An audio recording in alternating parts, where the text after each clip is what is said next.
देख रहे हैं, मैं हूं अशोक श्रीवास्तव।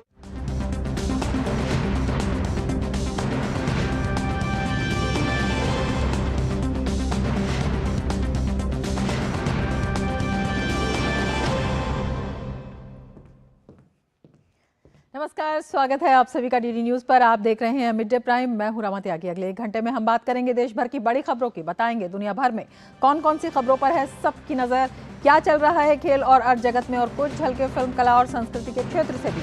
लेकिन सबसे पहले बड़ी खबरें। भारत की G20 अध्यक्षता के समापन से पहले प्रधानमंत्री नरेंद्र मोदी आज G20 नेताओं के वर्चुअल शिखर सम्मेलन की करेंगे अध्यक्षता। नई दिल्ली घोषणा पत्र के प्रभाव और मौजूदा वैश्विक चुनौतियों पर होगी चर्चा।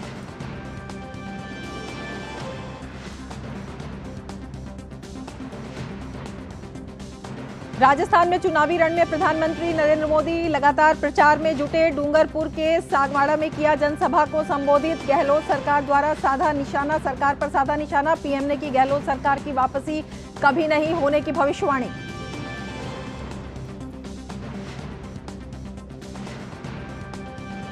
तेलंगाना विधानसभा चुनाव के लिए सभी दलों ने प्रचार में लगाया पूरा दम। भाजपा, कांग्रेस और बीआरएस समेत तमाम दलों के बड़े नेता मतदाताओं को रिझाने के लिए लगा रहे हैं एड़ी चोटी का जोर।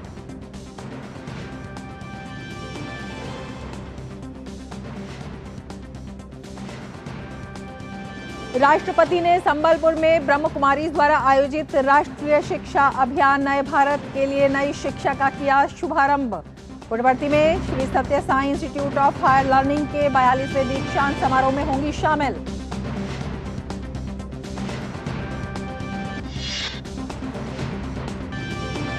तिलक्यारा टनल में फंसे श्रमिकों के लिए रेस्क्यू ऑपरेशन युद्ध स्तर पर जारी। अगले 15 घंटे में पूरा हो सकता है बचाव अभियान। प्रधानमंत्री नरेंद्र मोदी ने आज फिर फोन पर बात कर बचाव कार्यों की ली जानकारी।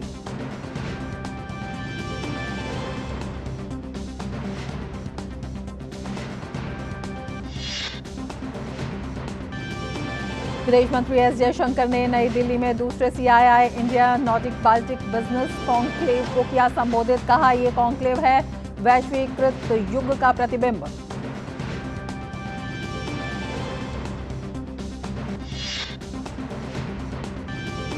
नेशनल हेराल्ड मामले में भाजपा ने साधा कांग्रेस पर निशाना। रविशंकर प्रसाद ने कहा, कांग्रेस करती है धोखे से व्यापार, सरकारी संपत्ति को बनाया अपनी संपत्ति। कल ईडी ने जब्त की थी एजेएल और यंग इंडिया की 751 करोड़ रुपए से अधिक की संपत्ति।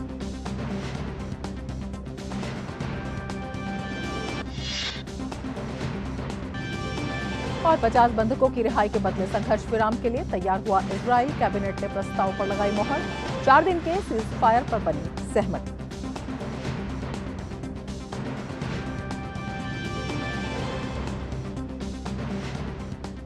और अब बड़ी खबरों पर विस्तार से नजर।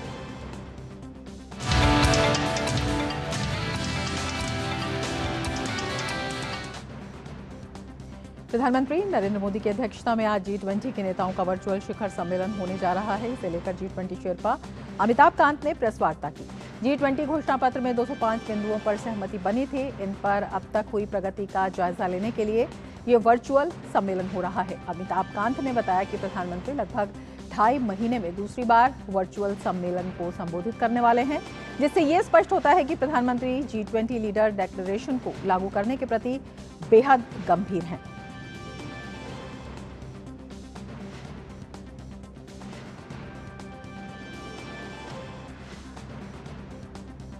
और ज्यादा जानकारी के लिए नई दिल्ली से अक्षय डोंगरे हमारे संवाददाता हमारे साथ जुड़े हुए हैं। अक्षय, आपसे जानना चाहेंगे कितनी अहम, अगर हम इस समिट की बात करते हैं और 2.5 महीने में जिस तरह से प्रधानमंत्री दूसरी बार इस वर्चुअल समिट को संबोधित करने वाले हैं, तो किस तरह से व्यावहारिक रूप में जो डिक्लेरेशन में तय हुआ है उसको जमीन पर उतारना, उस पर सहमति बनाना, उस पर एक संयोजन करना अपने आप में कितना बड़ा प्रयास?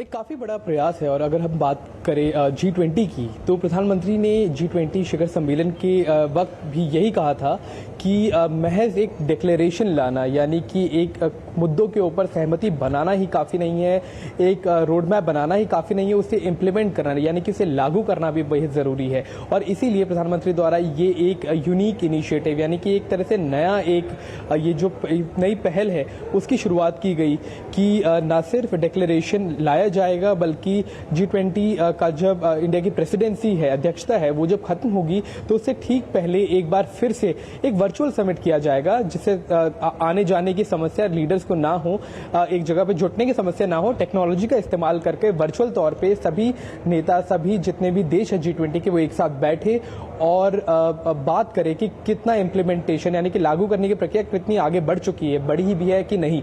और इसीलिए बेहद ज़रूरी हो जाता है ये वर्चुअल समिट जो कि आज होगा 5:30 बजे से शुरू, और इसमें G20 के जितने भी नेता है वो वर्चुअली तौर पर जुड़ेंगे। एक बार सभी जो मुद्दे हैं, पुराने मुद्दे जिनके ऊपर सहमति बनी है या फिर अगर जो नए वैश्विक मुद्दे हैं, जो समस्याएं बनकर उभर रही है वैश्विक एक तरह से इकोनॉमिक्स को लेकर, अर्थव्यवस्था को लेकर, उन सभी मुद्दों के ऊपर बात की जाएगी और समझने की कोशिश की जाएगी कि क्या बदलाव करने की जरूरत है पुराने डिक्लेरेशन में, या फिर किस तरह से अब बात की जाए तो इम्प्लीमेंटेशन की, लागू करने की, तो उसे किस तरह से आगे बढ़ाया जाए। बिल्कुल, इम्प्लीमेंटेशन, इसको इम्प्लीमेंट करना ये एक बहुत बड़ा प्रयास और बड़ी, जब हम व्यवहारिकता की बात करते हैं। लेकिन इससे पहले भी अगर हम डिक्लेरेशन से पहले की बात करते हैं और डिक्लेरेशन के बाद की भी बात करते हैं, जिस तरह की वैश्विक चुनौतियां सामने आई हैं, उसमें किस तरह से सहयोग पर, उसमें किस तरह से संयोजन पर चर्चा हो सकती है?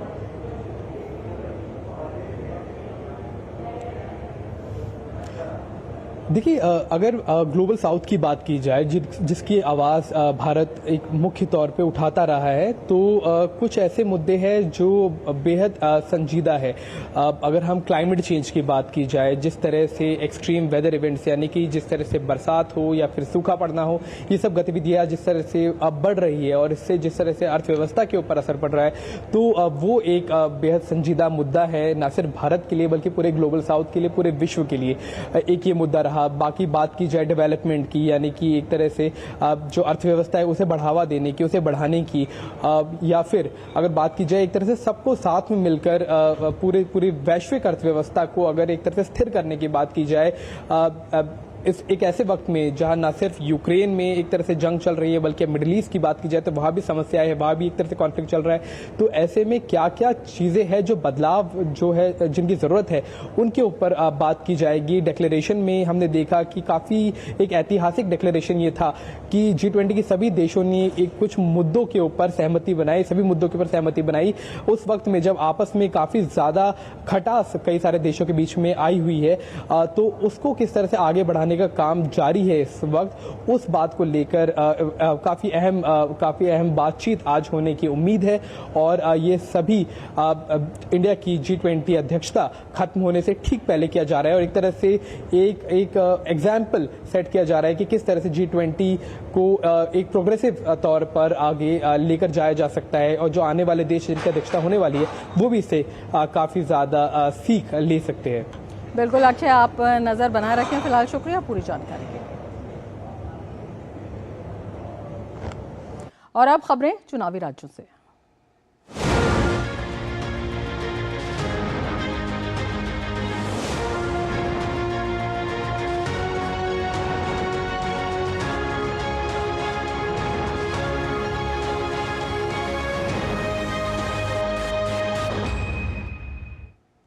प्रधानमंत्री नरेंद्र मोदी ने डूंगरपुर सांगवाड़ा में चुनावी जनसभा की। उन्होंने दावा किया कि अब राज्य में अशोक गहलोत की सरकार कभी भी नहीं आने वाली।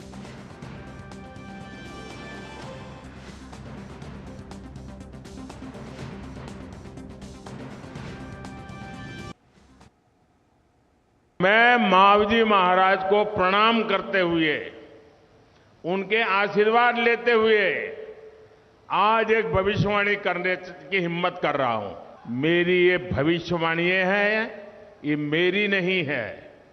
इस पवित्र धरती की ताकत है कि मेरे मन में ये विचार आया है और इसलिए बोलने की हिम्मत कर रहा हूं और मावजी महाराज की क्षमा मांग करके बोलने की हिम्मत कर रहा हूं। पूरे राजस्थान के लोग लिख करके रखे, इस बार तो नहीं, अब राजस्थान में कभी भी अशोक गहलोत की सरकार नहीं बनेगी, कभी भी नहीं। ये मावजी महाराज की धरती पर से बोले गए शब्द है और ये मावजी महाराज की धरती से बोला गया शब्द कभी गलत नहीं हो सकता है।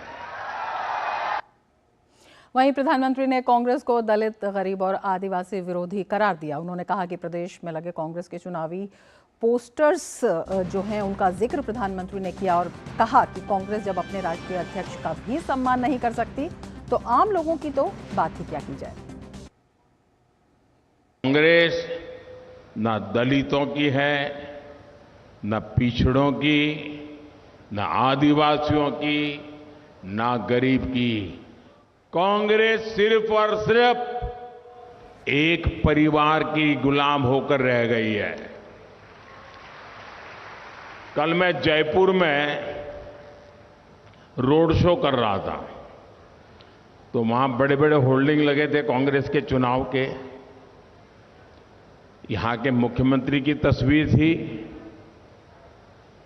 लेकिन प्रदेश अध्यक्ष की तस्वीर नहीं थी।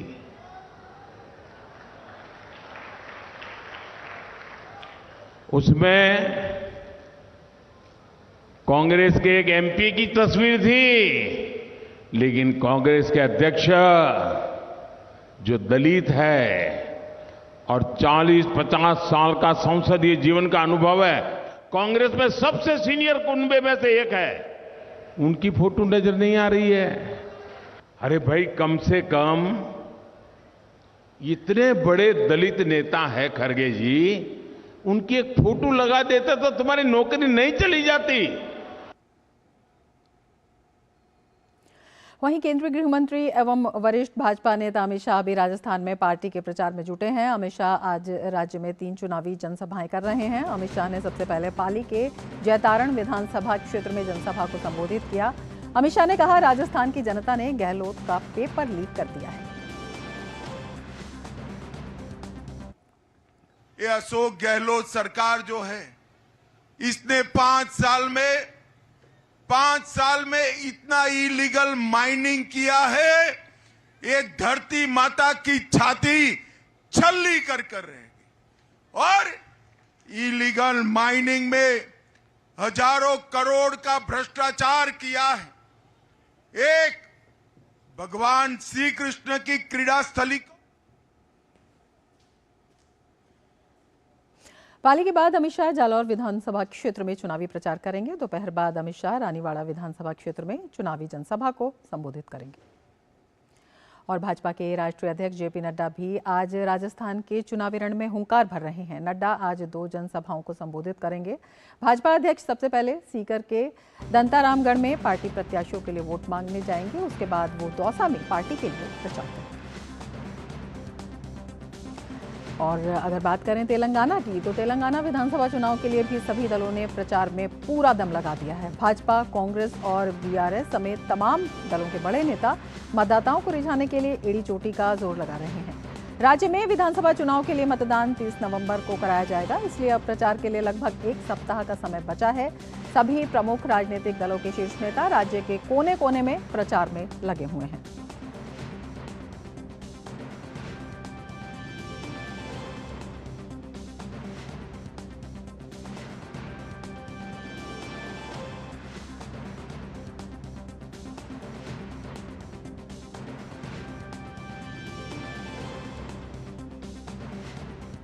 और अब देख लेते हैं कुछ अन्य खबरें। राष्ट्रपति द्रौपदी मुर्मू ने आज संबलपुर में ब्रह्मकुमारी द्वारा आयोजित राष्ट्रीय शिक्षा अभियान नए भारत के लिए नई शिक्षा का शुभारंभ किया।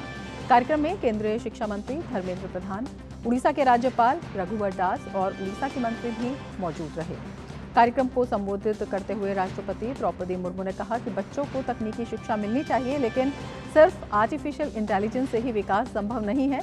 इसके लिए आध्यात्मिक शिक्षा बेहद जरूरी है और भारत इसका हमेशा से समर्थक रहा है। और हम तभी मजबूत बन पाएंगे जब हम अपनी आध्यात्मिक शिक्षा को और ज्यादा मजबूत कर पाएंगे। कार्यक्रम को संबोधित करते हुए केंद्रीय शिक्षा मंत्री धर्मेंद्र प्रधान ने कहा कि आज चुनौती ये है कि हम मनुष्य बनाएंगे या मशीन। हमें आर्टिफिशियल इंटेलिजेंस चाहिए या ह्यूमन इंटेलिजेंस। इसका एक ही सूत्र है कि हम लोग आध्यात्म और शिक्षा के साथ आगे बढ़ें और देश को विकसित बनाने में अपना रोल निभाएं।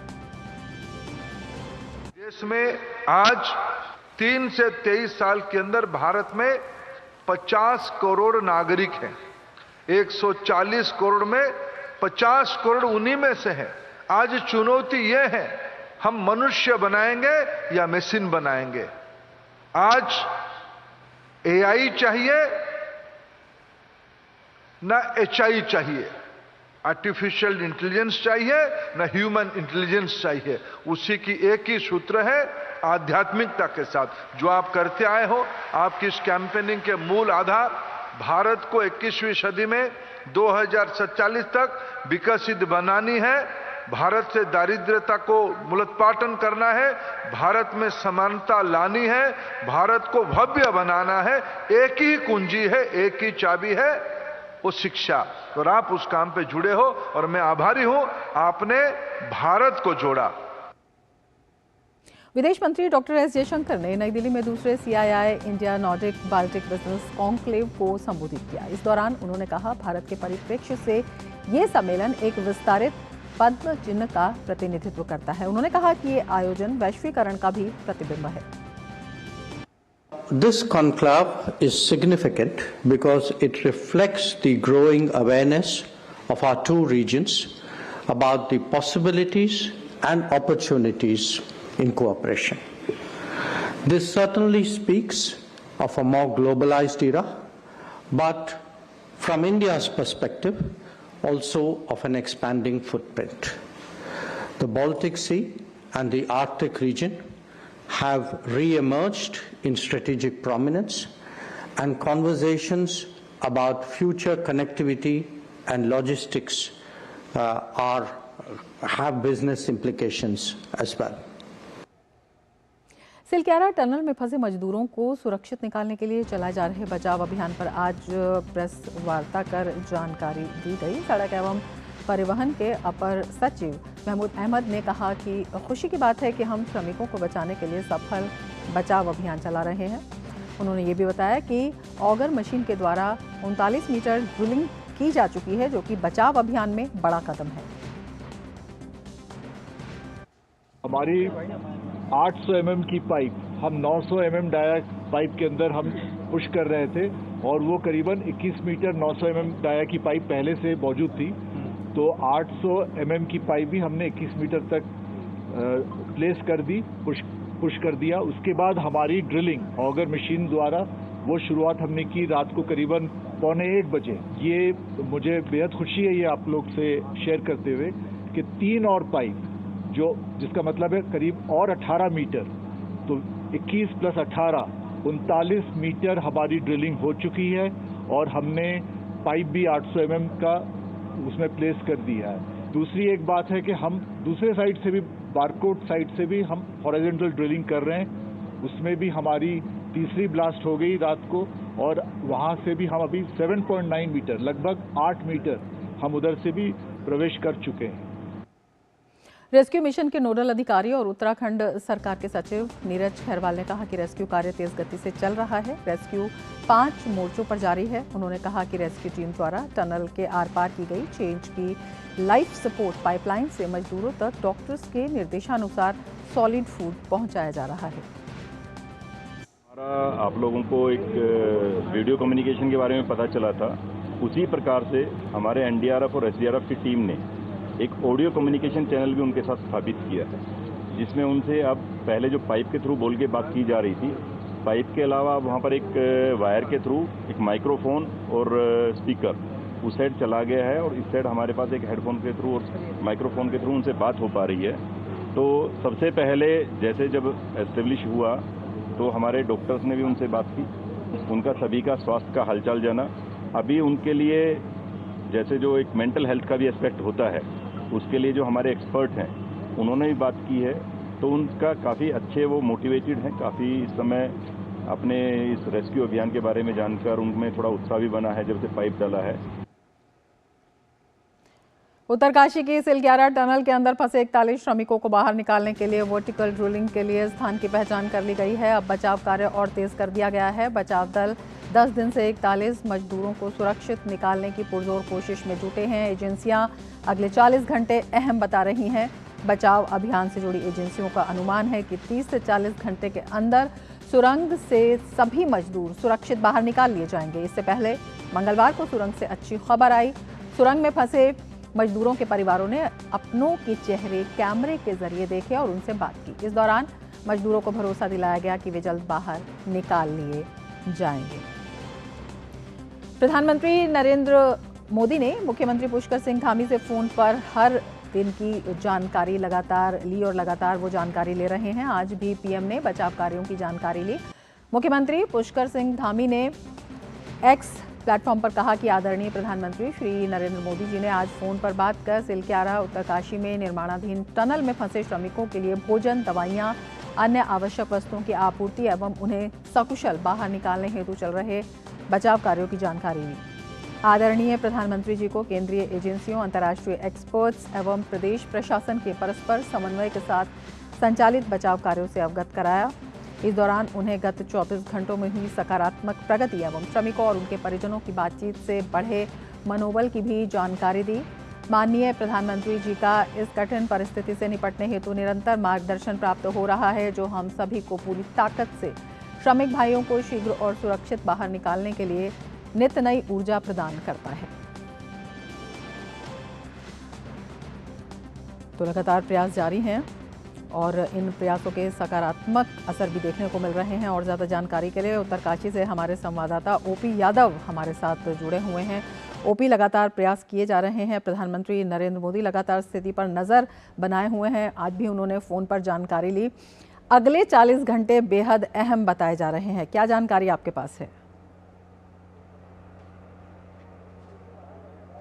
जी, देवभूमि उत्तराखंड के गंगोत्री यमुनोत्री राष्ट्रीय राजमार्ग पर सटे 134 नंबर राजमार्ग पर ये सिलग्यारा टनल है, जिसमें मलबा धंसने से जो 41 मजदूर फंसे थे उनका अंतिम चरण में अब काउंटडाउन शुरू हो गया है उनको बचाव और राहत अभियान की अगर बात करें तो। और सबसे बड़ी बात यह है कि प्रधानमंत्री नरेंद्र मोदी लगातार इस रेस्क्यू ऑपरेशन की पल पल की जानकारी राज्य के मुख्यमंत्री के जरिए और जो केंद्रीय सड़क परिवहन और राष्ट्रीय राजमार्ग मंत्रालय उसके जरिए ले रहे हैं। तो निश्चित तौर पर इस अभियान ने न केवल गति पकड़ी है बल्कि अब अपने अंतिम चरण में है। और जहां तक मैं इसकी अपडेट की बात करूं तो इसमें सबसे बड़ा अपडेट यह है कि पहले 6 इंच की MM की पाइप जो थी उसके जरिए भोजन और अन्य सामग्री पहुंचाने का काम था, लेकिन कल देर शाम खाना पहुंचाने के बाद मजदूरों को जो अंडर गारमेंट्स है, टूथब्रश है, बहुत सारी ऐसी चीज़ें भी उन तक पहुँचाई गई है जो डेली जीवन में काम आती है। और सबसे बड़ी बात यह रही कि इसके जरिए अब माइक्रोफोन भी पहुँचाया गया है। तो उस माइक्रोफोन के जरिए न केवल चिकित्सकों ने बल्कि उनके परिजनों ने जो अंदर फंसे मजदूर है उन्होंने भी उनसे बातचीत की और बेहद खुश और उत्साहित नजर आ रहे हैं। अगले 40 घंटे, क्या मैं ये कह रहा हूँ, जिस तरह अभियान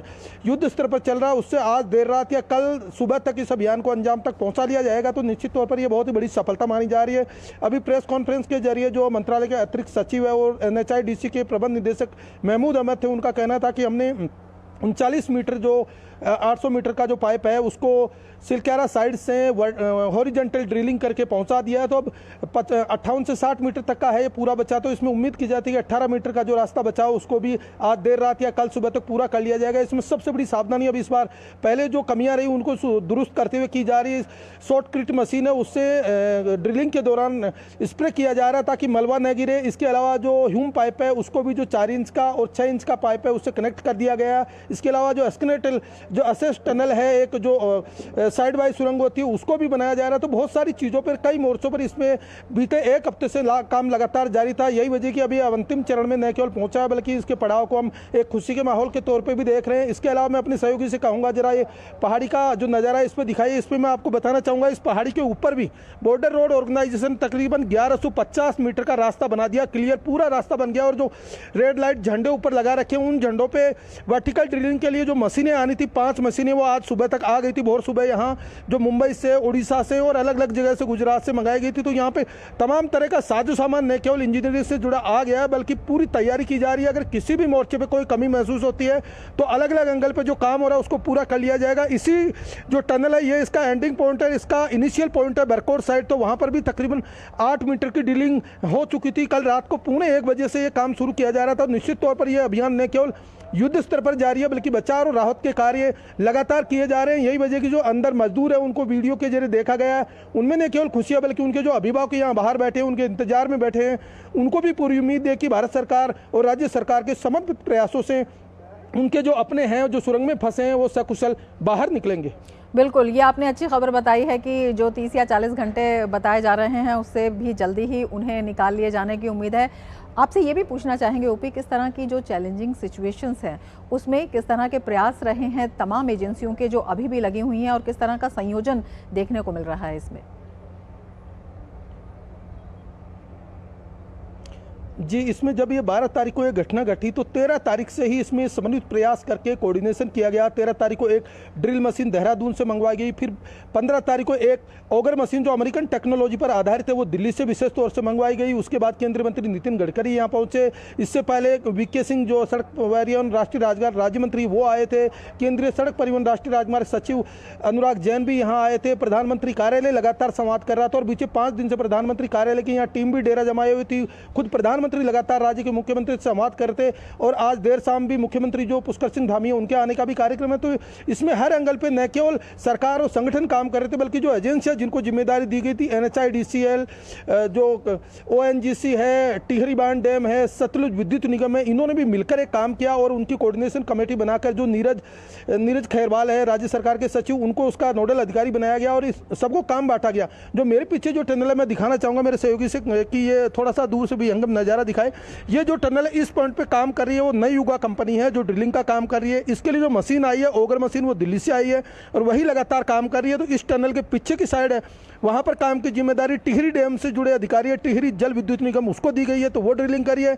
इस पहाड़ी के ऊपर रास्ता बनाने का काम है वाटर रोड ऑर्गेनाइजेशन कर रहा है। इसके अलावा सुरक्षा और अन्य की व्यवस्था राज्य की पुलिस और SDRF कर रही है। इसके अलावा NDRF की 2 टुकड़ी यहाँ तैनात है जो रेस्क्यू ऑपरेशन के दौरान मजदूरों को किस तरह पाइप से सकुशल निकाला जाए उसके लिए अलर्ट मोड पर काम कर रही है। इसके साथ ही साथ ऊपर जो ड्रिलिंग का काम है वो सतलुज जल विद्युत निगम को दिया गया है जो तकरीबन 60 मीटर की ड्रिलिंग करने के लिए तैयार है।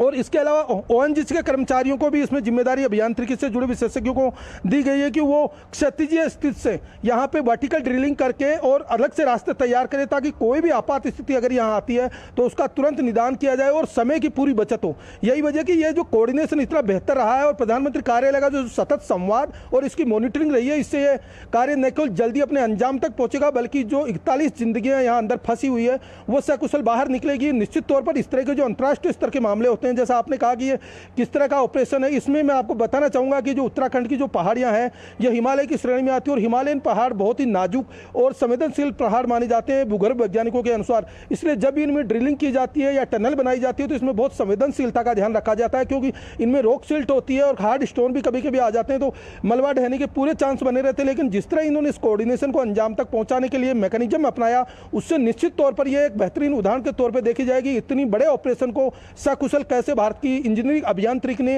अंतर्राष्ट्रीय सहयोग के जरिए पूरा किया और देश के प्रधानमंत्री से लेकर जिला प्रशासन तक किस तरह मुस्तैद रहे और दिन रात इसमें काम करते रहे। तमाम एजेंसियों के प्रयास जारी हैं और प्रधानमंत्री की सीधी नजर इस पर बनी हुई है ओपी, बल्कि फिर से काम शुरू होगा। जी ओपी, बिल्कुल आप भी नजर बनाए रखें। फिलहाल शुक्रिया पूरी जानकारी के लिए। और मुझे प्राइम में आगे बढ़ने से पहले लेते हैं एक ब्रेक। आप देखते रहिए GG न्यूज। अब क्या देख रहे हो पापा? तुम कहते हो ना कि स्टॉक मार्केट में बहुत सोच समझ कर इन्वेस्ट करना चाहिए, बस थोड़ा सा ज्ञान ले रहा हूँ। किससे? हर एक स्टॉक्स एक्सपर्ट है, मस्त एजुकेशनल वीडियोस बनाता है और अच्छी इन्वेस्टमेंट की टिप्स भी देता है। पापा इन वीडियोस पे ना जाएं, अपना रिसर्च खुद करें या सेबी रजिस्टर्ड इन्वेस्टमेंट एडवाइजर से संपर्क करें। एजुकेशन के नाम पर कुछ इन्फ्लुएंसर्स अक्सर इन्वेस्टर को मिसगाइड करते हैं, नुकसान आपका होगा। समझ कर इन्वेस्ट कर। दादी आज भी आपकी चाय की दुकान बंद थी? 1 महीने से बीमार हूँ, काम बंद और इलाज का खर्चा अलग। आयुष्मान कार्ड नहीं बनवाया? नाम सुना है, कहाँ बनवाना है, कैसे बनवाना है, इस उम्र में भाग दौड़। कार्ड अभी बन जाएगा। आयुष्मान ऐप पर जाकर अपना या परिवार के सदस्य का नाम लाभार्थी सूची में ढूंढे, आधार OTP या फेस ऑथ द्वारा ऑथेंटिकेट करें, डिटेल्स भरें, अब मोबाइल से फोटो खींचकर अपलोड करें। बन गया। अब ठीक होकर अपने हाथ की चाय पिला दो। और एक प्रकार से PM जय अब गरीबों की जय बन गई है। 5 लाख तक के मुफ्त उपचार की गारंटी, स्वास्थ्य का वरदान आयुष्मान। सिर्फ 4 दीवारों का मतलब घर नहीं होता। घर तो अपनों से बनता है, अपनों के सपनों से बनता है। हम तो बस आपका साथ निभाते हैं। आप ही तो हैं जो मकान को घर बनाते हैं। SBI होम लोन्स, मकान को घर बनाने के सफर में हमेशा आपका हमसफर। ब्रेक के बाद फिर से आपका स्वागत है। आगे बढ़ते हैं खबरों में। पश्चिम एशिया संकट पर चर्चा के लिए दक्षिण अफ्रीका की मेजबानी में ब्रिक्स की विशेष वर्चुअल बैठक हुई। सम्मेलन में भारत का प्रतिनिधित्व विदेश मंत्री डॉक्टर S जयशंकर ने किया। विदेश मंत्री ने टकराव कम करने के अंतर्राष्ट्रीय प्रयासों को सराहा। विदेश मंत्री ने कहा कि ये संकट 7 अक्टूबर के आतंकी हमले से शुरू हुआ है। उन्होंने कहा कि आतंकवाद अपने आप में चिंता का विषय है और इस पर कोई समझौता नहीं किया जा सकता। उन्होंने कहा कि लोगों को बंधक बनाना स्वीकार्य नहीं हो सकता। We are all aware that the immediate crisis was triggered by the terrorist attack of 7th October. Where terrorism itself is concerned, none of us should or can compromise with it.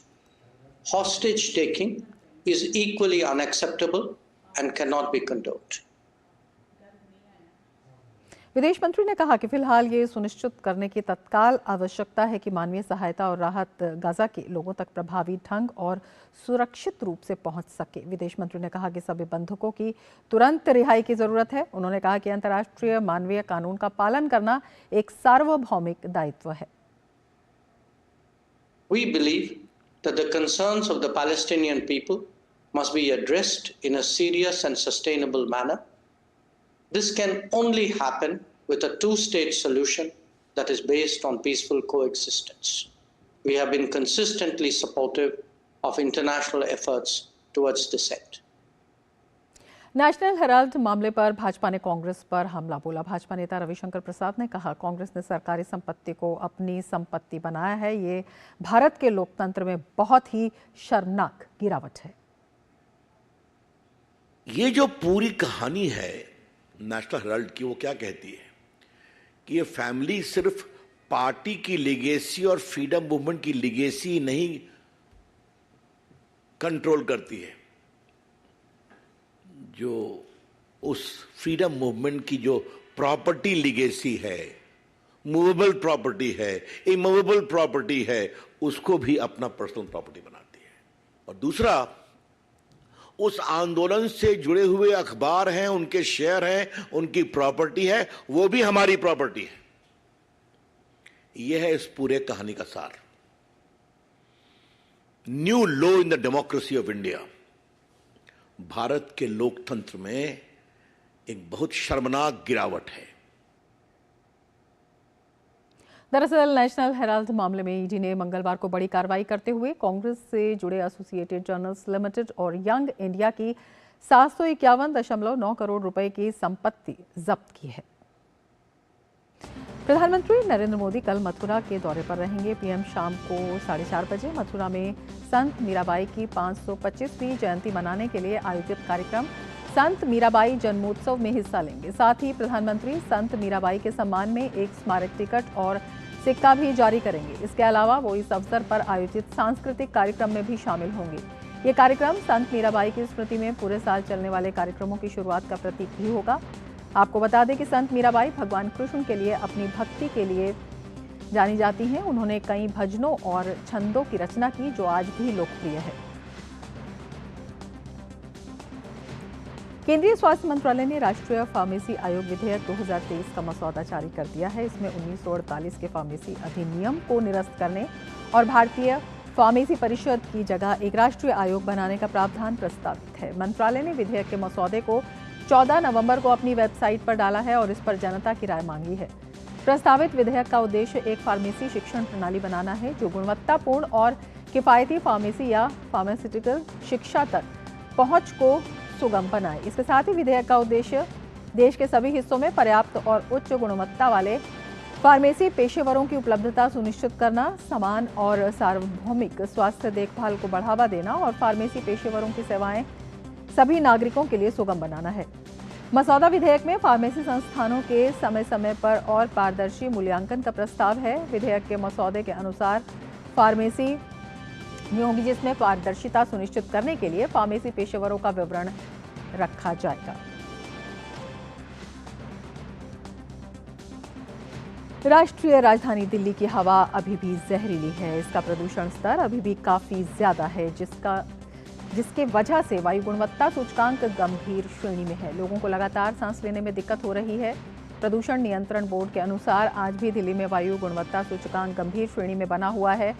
Ashok Vihar में AQI 405, Jahangirpuri में 428, major Dhyanchand national stadium में 404 और Dwarka sector 8 में 403 दर्ज किया गया है। बात करें तमिलनाडु की, तो तमिलनाडु के नागपट्टिनम के कई इलाकों में बारिश हो रही है। वहीं इरोड में भी भारी बारिश के कारण निचले आवासीय इलाकों में जल भराव होने से बाढ़ जैसे हालात बन गए हैं। मौसम विज्ञान विभाग ने अगले 3 दिनों में तमिलनाडु के 10 से अधिक जिलों में भारी बारिश की भविष्यवाणी की है। कन्याकुमारी में अलग अलग स्थानों पर भारी से बहुत भारी बारिश होने की संभावना है। और अब बात करते हैं विकसित भारत संकल्प यात्रा की।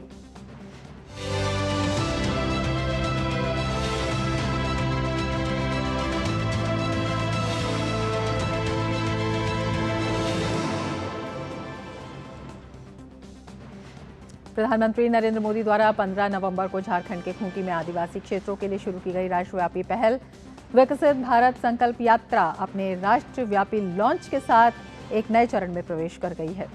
पंजाब में यात्रा पंजाब राजभवन से शुरू हुई। यात्रा को राज्यपाल बनवारी लाल पुरोहित ने हरी झंडी दिखाकर रवाना किया।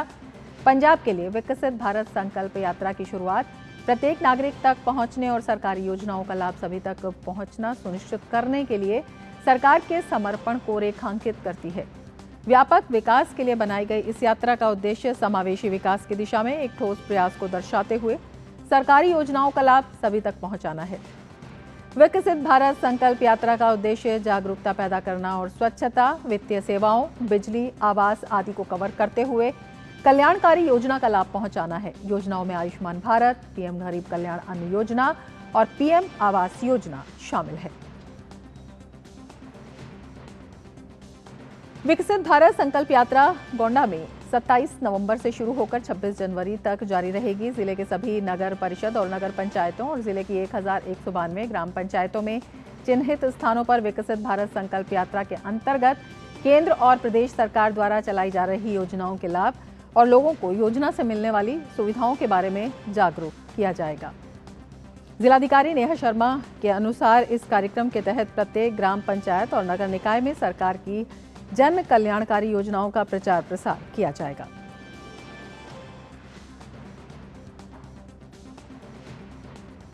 यूपी के सिद्धार्थनगर में विकसित भारत संकल्प यात्रा की प्रभारी अधिकारी और श्रम रोजगार मंत्रालय की संयुक्त सचिव वित्तीय सलाहकार मधुमिता दास ने कार्यक्रम के तहत कलेक्ट्रेट सभागार में अधिकारियों के साथ मीटिंग कर केंद्र और प्रदेश सरकार के द्वारा चलाई जा रही जन कल्याणकारी योजनाओं के बारे में समीक्षा बैठक की। वहीं प्रभारी अधिकारी ने जनपद के विकासखंड नौगढ़ ग्राम पंचायत महादेवा नानकार पर पहुंचकर ग्रामीण महिलाओं और लोगों से मुलाकात की। साथ ही विकसित भारत संकल्प यात्रा के बारे में लोगों को बताया। इस दौरान प्रभारी अधिकारी मधुमिता दास ने उपस्थित अधिकारियों से जन कल्याणकारी योजना, आयुष्मान कार्ड, प्रधानमंत्री आवास, राशन कार्ड, विधवा वृद्धा पेंशन के बारे में जानकारी ली। साथ ही सभी को निर्देश दिया कि केंद्र सरकार और प्रदेश सरकार की जन कल्याणकारी योजनाओं से लोगों को अवगत कराएं। साथ ही पात्र लाभार्थियों को सरकार की महत्वाकांक्षी योजना से जोड़ने का काम करें। इस यात्रा का उद्देश्य ये है कि समाज के अंतिम पायदान पर खड़े जो हमारे भारतवासी हैं उन तक केंद्र सरकार के और राज्य सरकार के जो स्कीम्स हैं उसका लाभ पहुंच पाए और सभी को सारे लाभ जो हैं सुगम तरीके से पहुंच पाएं। यही हमारा ध्येय है इस अभियान के तहत। सुल्तानपुर में भारतीय विशिष्ट पहचान प्राधिकरण के उप महानिदेशक और नोडल अधिकारी भी अध्यक्षता में आगामी विकसित भारत संकल्प यात्रा के सफल आयोजन के संबंध में बैठक आयोजित की गई। इस अवसर पर नोडल अधिकारी शैलेंद्र सिंह ने कहा कि हर पात्र व्यक्ति तक सरकार की ओर से संचालित जन कल्याणकारी योजनाओं का लाभ पहुंचाने के लिए केंद्र सरकार की ओर से विकसित भारत संकल्प यात्रा शुरू की जा रही है। सुल्तानपुर जिले में इस अभियान की शुरुआत कल से करने की प्लानिंग हुई है और जिसके लिए कि जिला प्रशासन ने सारी तैयारियां कर ली हैं। जो प्रमुख योजनाएं हैं सरकार की, उनका प्रचार प्रसार करना, जो आईईसी वैन से उनके थ्रू सारे ग्राम पंचायत में उन आईईसी वैन्स को ले जाना, और इसके लिए अलग अलग कमेटियां बनी हैं, जैसे ग्राम पंचायत की कमेटी है, जिला स्तर की कमेटी है। सो इन कमेटियों के द्वारा इस प्रोग्राम को वहाँ पे आयोजन करना और जन सामान्य को सरकारी योजनाओं के बारे में विस्तृत पूर्वक बताना। और अब आपको ले चलते हैं राजस्थान के भीलवाड़ा, जहां पर प्रधानमंत्री चुनावी जनसभा को संबोधित कर रहे हैं। गहलोत जी, गहलोत जी, कोनी मिले वोट जी, गहलोत जी, कोनी मिले वोट जी। और भीलवाड़ा के लोग कह रहे हैं, गहलोत जी, वोट वोट खई ना मड़े।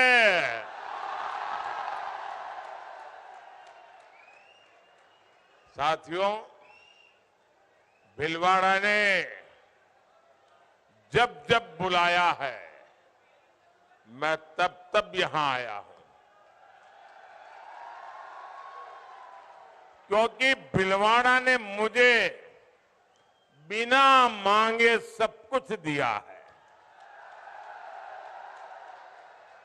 अभी मैं देख रहा हूं, भगवान देवनारायण पर आस्था रखने वाले सभी नौजवानों को कांग्रेस के दिल्ली के नेता चुनौती दे रहे हैं और वो कह रहे हैं कि गहलोत जी को फिर से सीएम बनाएंगे।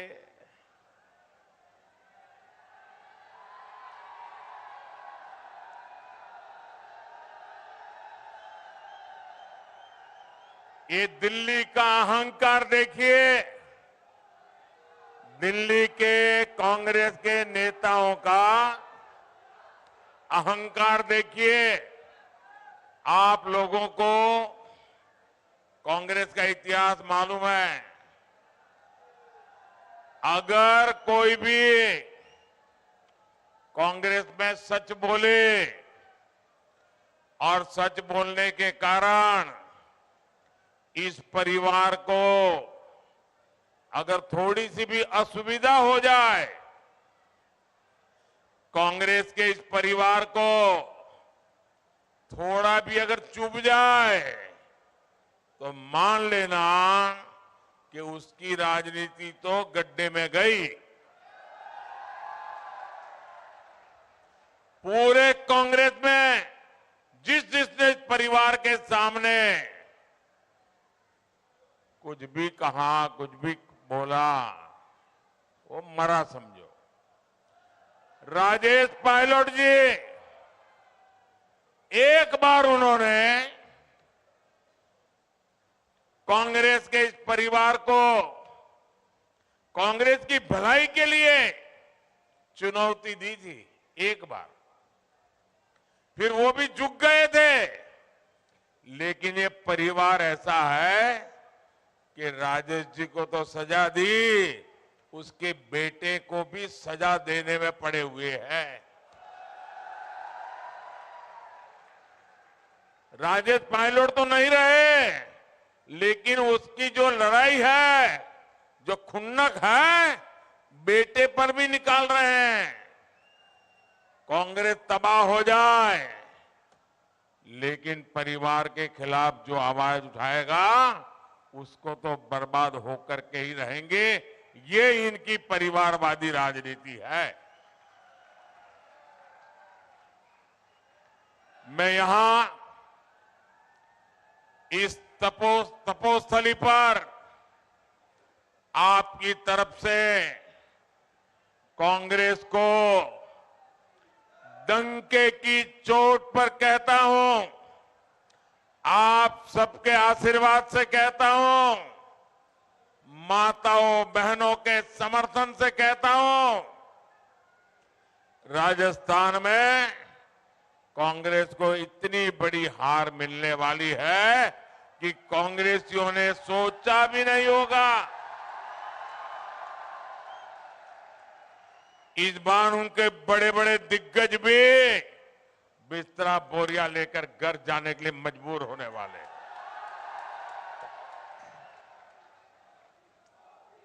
और अभी मैं बांसवाड़ा से आ रहा हूं। बांसवाड़ा में मैंने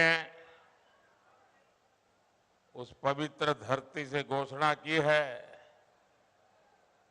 कि अब राजस्थान में इस बार तो नहीं, कभी भी गहलोत जी के नेतृत्व में कांग्रेस जिंदा नहीं हो सकती है।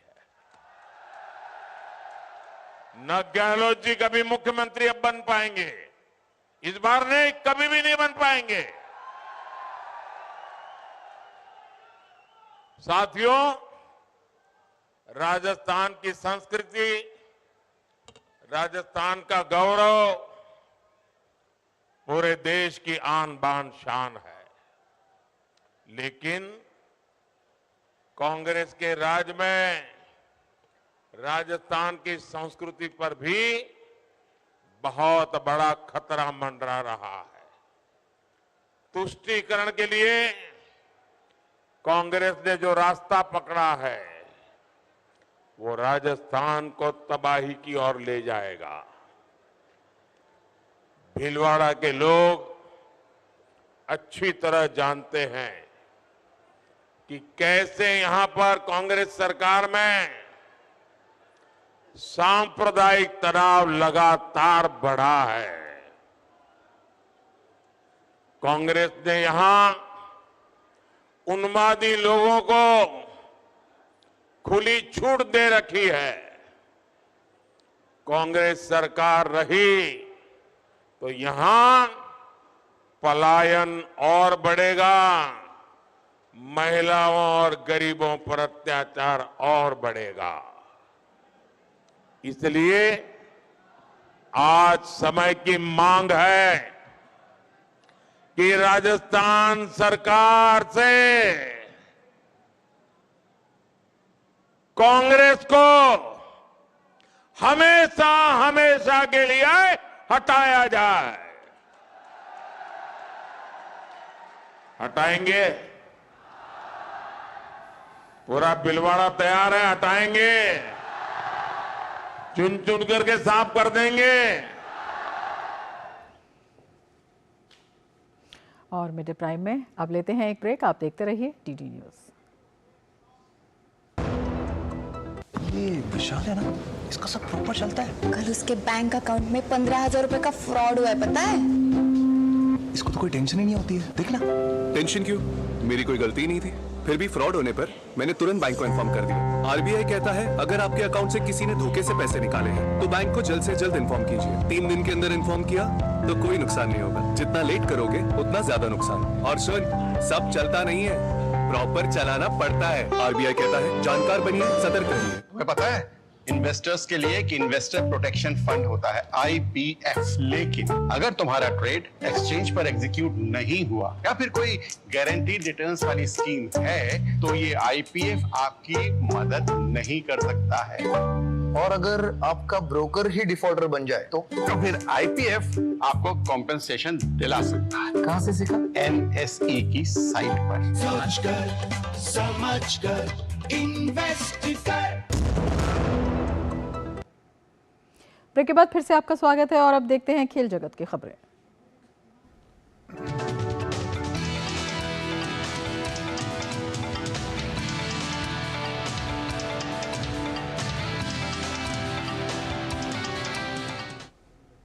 और खेल की खबरों के साथ गौरव हमारे साथ जुड़ चुके हैं। गौरव, क्या कुछ आज खेल की खबरों में खास? शुक्रिया रमा। और खेल की खबरों की शुरुआत करेंगे बिलियर्ड्स की खबर के साथ, जहां पर भारत के दिग्गज बिलियर्ड्स खिलाड़ी पंकज अडवाणी ने अपने करियर का 26वां वर्ल्ड टाइटल जीत लिया है। उन्होंने दोहा में खेली गई IBSF world championship long up जीती। फाइनल मुकाबले में उन्होंने भारत के ही सौरभ कोठारी को शिकस्त दी। आडवाणी ने कुलालमपुर में पिछले साल के खिताबी मुकाबले के नतीजे को दोहराते हुए कोठारी को 1416 से हराया।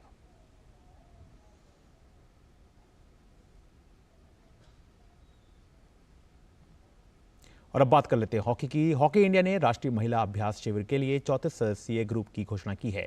ये खिलाड़ी 22 नवंबर से लेकर 10 दिसंबर तक बेंगलुरु के साई सेंटर में अभ्यास ट्रेनिंग लेंगे। ये अभ्यास अगले महीने की 15 तारीख से होने वाली 5 देशों के टूर्नामेंट वेलेंसिया 2023 के लिहाज से काफी अहम है। गौरतलब है कि 5 देशों के टूर्नामेंट में मेजबान स्पेन सहित भारत, आयरलैंड, जर्मनी और बेल्जियम के बीच मुकाबले खेले जाएंगे। वनडे विश्व कप 2023 के बाद आईसीसी ने गेंदबाजों के लिए भी टाइम आउट जैसा नियम बनाया है।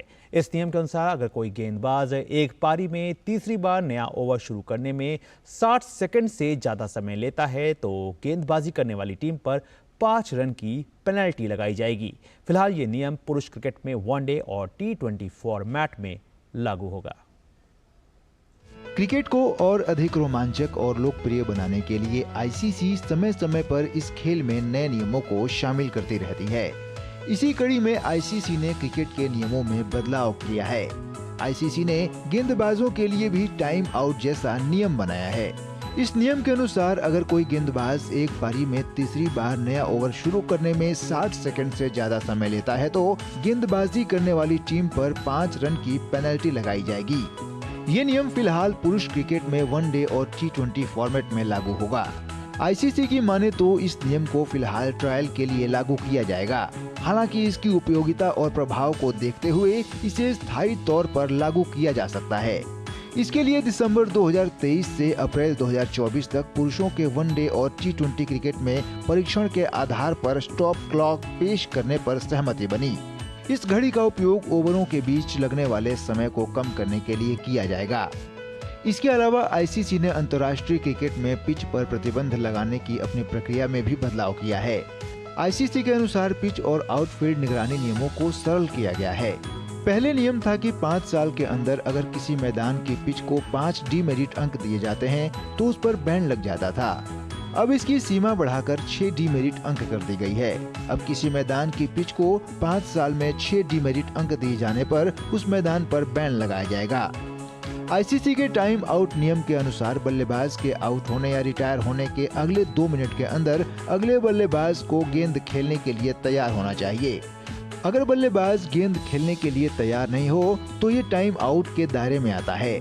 टाइम आउट का विकेट किसी गेंदबाज के खाते में नहीं जाता है और न ही इसके लिए अतिरिक्त गेंद जोड़ी जाती है।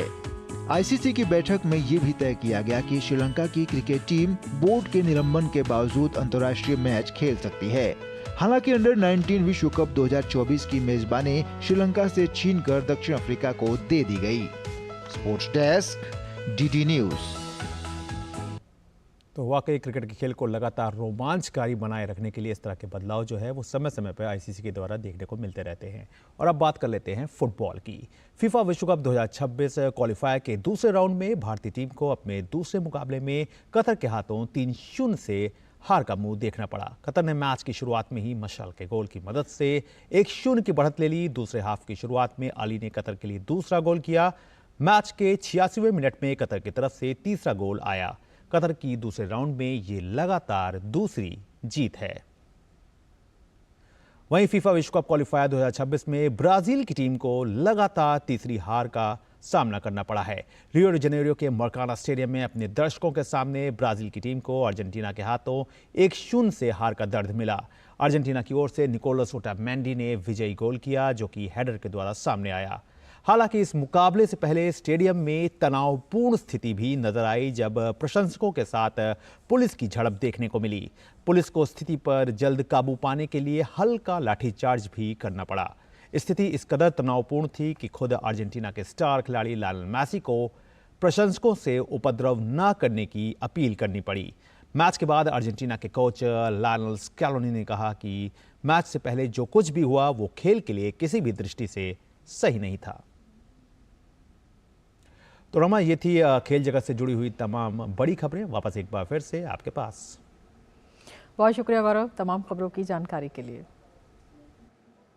और इसके साथ ही मिड डे प्राइम में फिलहाल इतना ही। दीजिए इजाजत, नमस्कार।